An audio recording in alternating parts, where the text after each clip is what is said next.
Achieving financial success takes dedication, discipline, and most importantly, a plan. For over 30 years, Don Reynolds has helped savers define their needs, formulate their plans, and achieve their goals.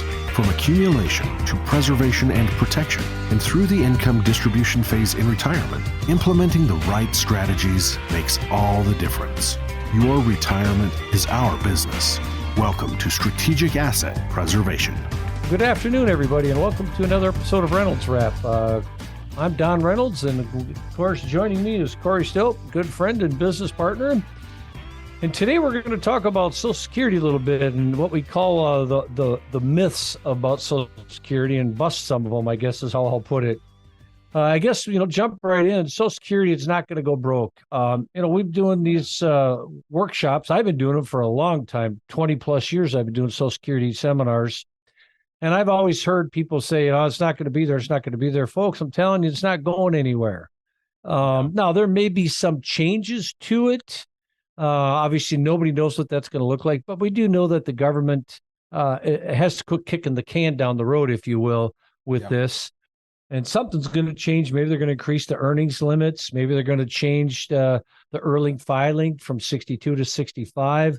I don't think we're going to see drastic changes, but I do believe we'll see some changes. So, but we just want to assure everybody it's going to be here, folks, or we will have that quote unquote revolution in America because there's too many people who are voters who are collecting and they're not going to vote for people who don't want to keep it. So I think that, is one of the myths that's going to be broken or hopefully is broke, that it's not going anywhere, folks. So with that, we'll go ahead and move on.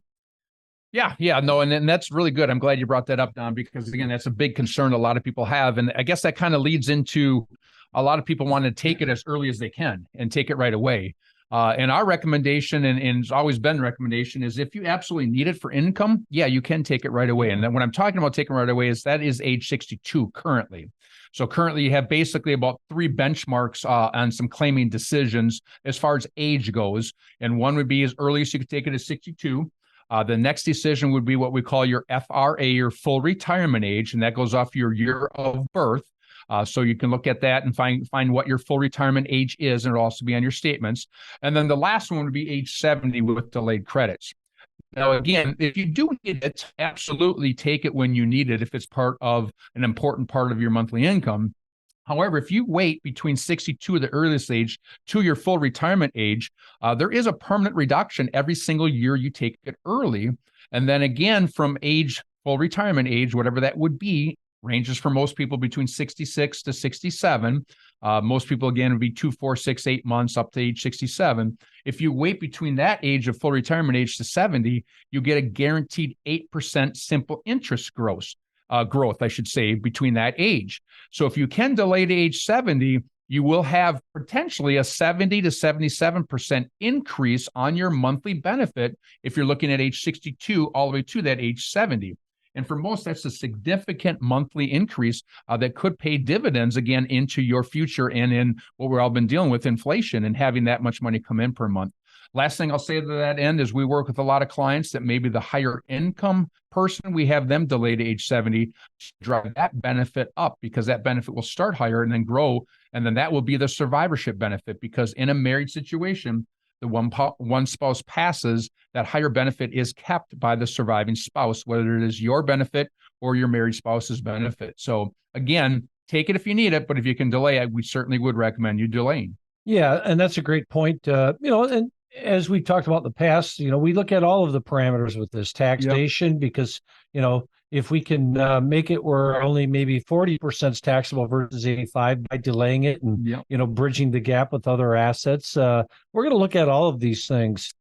Next thing we want to talk about is working and collecting. Excuse me. We know that there's income limits. If you're not full retirement age and you start collecting at 62, you can only make up to $21,240 in 2023. And then every dollar, then they're going to reduce Social Security $1 for every $2 you earn over that limit. Right. So again, you want to be very cautious about doing that because again, once you elect Social Security, you're done. You're going to live with it. And that decision, you can't undo it, so to speak. Once you hit 63, The only option you would have is wait till 66 or your full retirement age, and then you could suspend it.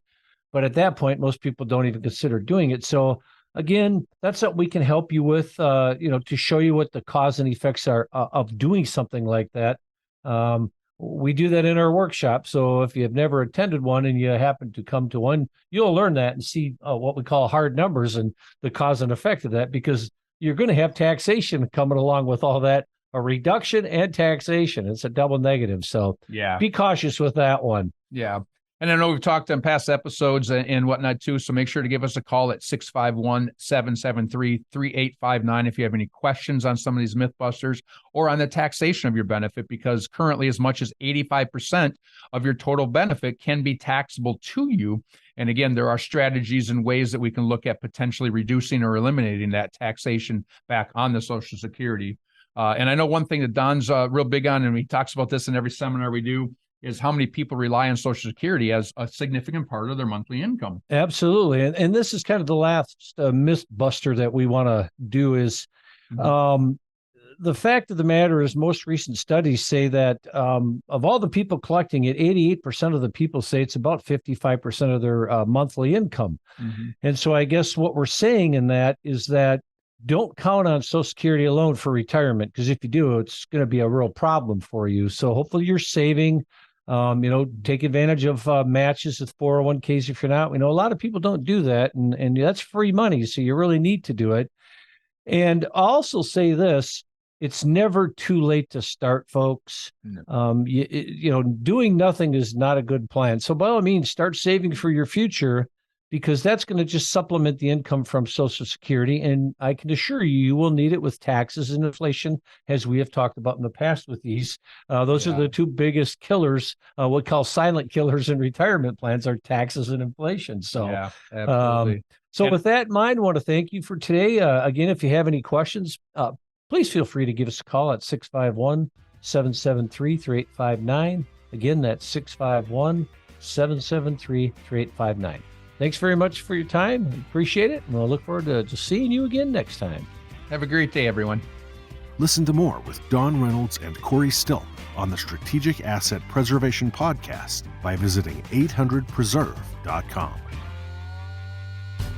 The information presented on this program is provided for informational purposes only, without warranty of accuracy, completeness, or suitability for a particular purpose. This program is not intended to be and does not constitute financial, investment, legal, or tax advice. This information is general in nature and not specific enough to be construed as advice. You should not make any decision based on the information presented on this program without independent consultation with an appropriately licensed professional or competent advisor. Investment in securities or the market involves a potential risk for loss of principal. Trading, therefore, may not be suitable for all listeners. Annuity guarantees are based solely on the financial strength and claims-paying ability of the issuing company. Withdrawals of growth from annuities may be taxable as ordinary income in the year it is taken. Individuals should review contracts for specific details of the product's features and costs. Early withdrawals may subject the owner to penalties, fees, or taxes. Fiduciary duty extends solely to investment advisory advice and does not extend to other activities such as insurance or broker-dealer services. Advisory clients are charged a quarterly fee for assets under management, while insurance products pay a commission, which may result in a conflict of interest regarding compensation. Advisory services offered through Brookstone Capital Management, a registered investment advisor.